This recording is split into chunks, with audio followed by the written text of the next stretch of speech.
Sebenarnya satuan pasukan yang dipimpin oleh para sahabat ini bukan tujuan untuk menyerang, tapi dia itu ingin mendakwakan Islam. Termasuk juga dengan mencari musuh-musuh Islam atau orang-orang yang merasa tidak suka kepada Islam untuk membuat makar. Satuan 8, satuan pasukan Al-Khabtu. Pengiriman pasukan ini terjadi pada Rajab 8 Hijriah. Ada pula yang mengatakan sebelum terjadinya perang Hudaybiyah. Jabir menuturkan Rasulullah SAW mengutus kami sebanyak 300 pengendara di bawah pimpinan Abu Ubaidah al-Jarrah untuk mengintai kafilah dagang Quraisy. Karena kami kehabisan akal dan kelaparan, maka kami memakan pasir. Jadi al-khabtu itu artinya pasir.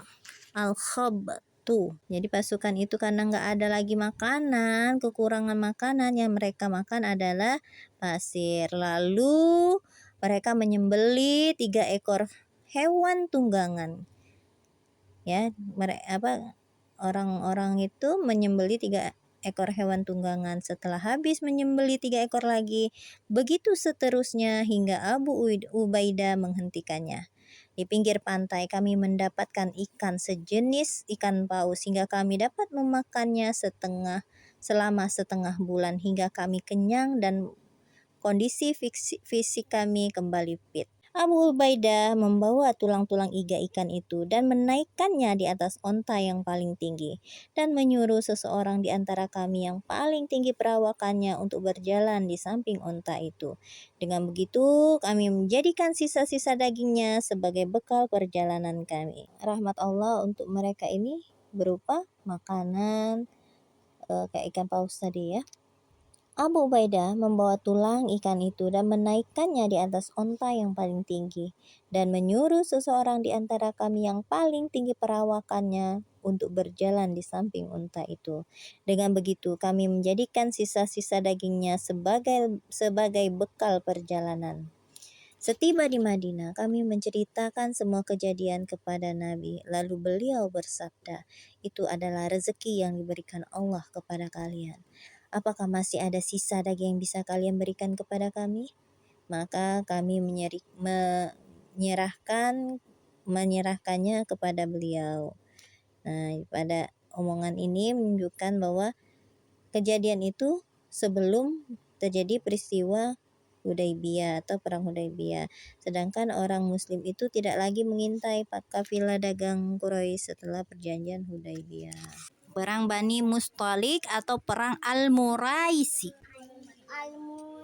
Muraisi. Oke.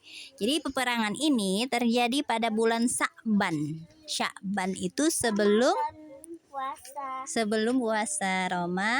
Sya'ban, Ramadan, Syawal. Nah, jadi pada bulan Sya'ban 6 Hijriah, ya. Jadi latar belakang terjadinya peperangan ini karena adanya informasi yang diterima oleh Rasulullah bahwa pemimpin dari Bani Mustalik yang bernama Haris bin Abu Dirar. Pemimpin dari Bani Mustalik ini menghimpun kaumnya untuk memerangi kaum muslimin. Sama seperti pada Bani Quraiza, Qainuqa, Bani Hanifah. Mereka itu ingin memerangi orang-orang muslim, ya. Lalu Rasulullah itu mengutus Buraidah bin Al-Husayb Al-Aslami untuk mengecek apakah yang dikatakan dari informasi itu benar adanya atau tidak. Nah, maka Buraidah ini pergi dan langsung mengecek kebenaran, menemui pemimpin dari Bani Mustalik.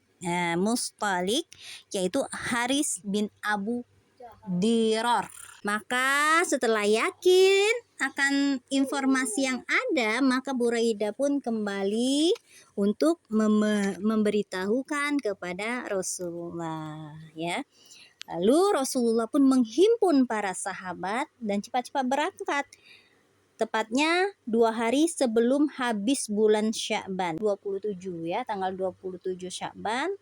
Rombongan Rasulullah dan para sahabat itu pergi. Ada juga ternyata yang ikut pada rombongan Rasul dan para sahabat ini adalah orang-orang munafik, ya. Orang-orang iya, orang-orang munafik itu suka ngikut-ngikut supaya tidak mendapatkan celaka, supaya pengen mereka itu tetap dilindungi, terjaga. Kan kalau dengan Rasulullah kan nggak akan diperangi kan. Nah, mereka tuh seperti itu, dan mereka itu takut. Takut apa? Takut kepada kaumnya. Kebanyakan itu takut kayak gitu ya. Nah, jadi mereka ini yang orang-orang munafik ini pada perang-perang sebelumnya, Khandaq, Badar, Uhud, ya, kemudian Quraisyah, Bani Hanifah, mereka tidak pernah ikut. Nah, pada saat di Bani Mustaqlik ini mereka baru ikut.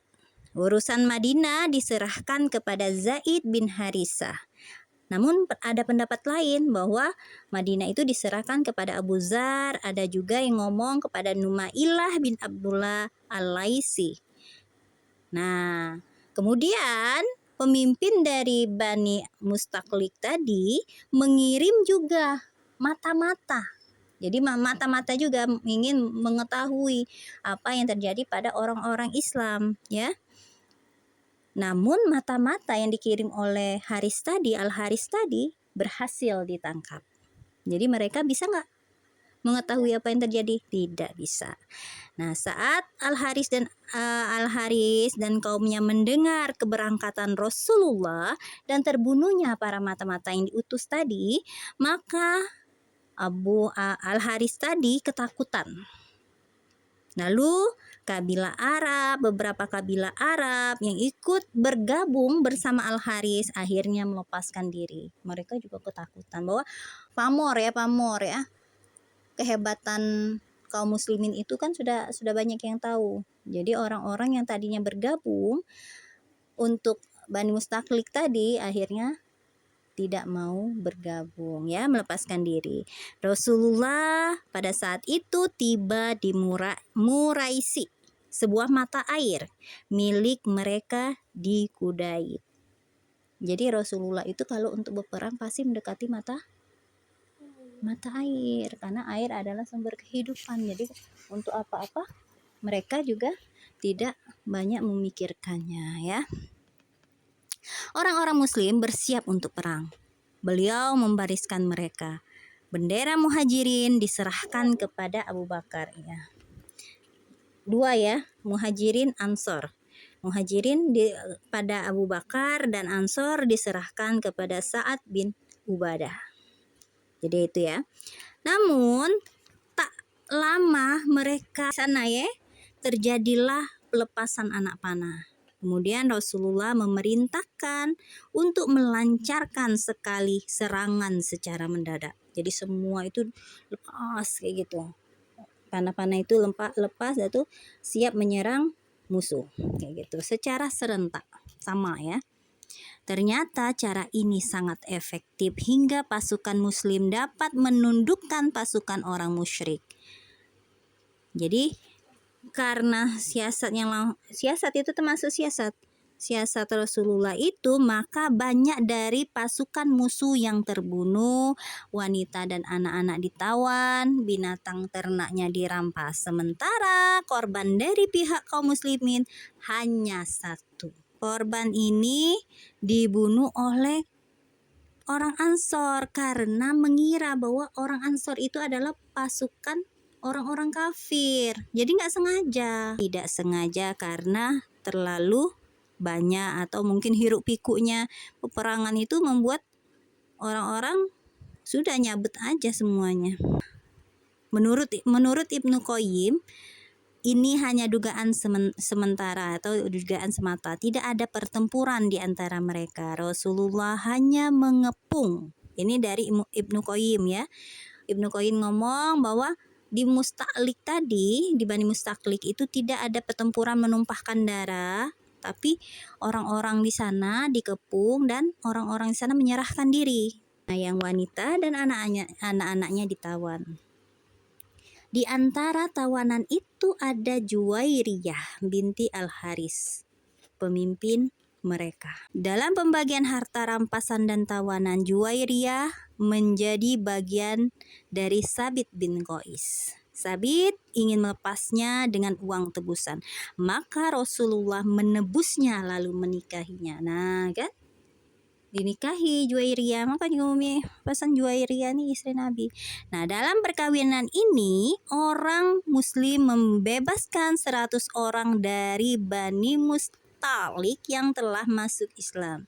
Jadi orang yang telah masuk Islam dibebaskan semua ya. Tapi di sini cuma 100 yang mau, yang lain enggak.